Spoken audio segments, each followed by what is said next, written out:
আমরা অতি সহজেই একে অপরের প্রতি আমরা ক্রোধান্বিত হই, রাগ পোষণ করি, কিন্তু আমাদের মনে রাখতে হবে ক্রোধ বা রাগ সেটা হচ্ছে একেবারে চণ্ডালের সমান।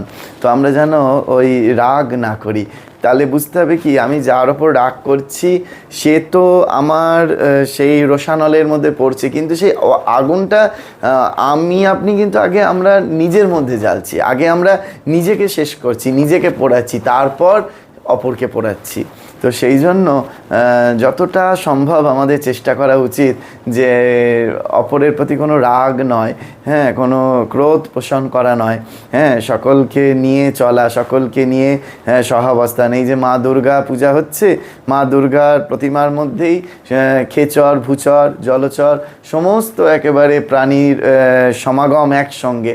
সেখানে মা দেখাচ্ছেন যে সহাবস্থান, সেখানে কোনো ক্রোধ নেই, কোনো হিংসা নেই, হ্যাঁ, সেইটি আমাদের মাথায় রেখে আমরা সকলের সাথে, সকলের পাশে একসঙ্গে জীবনে বাঁচার আমরা চেষ্টা করব।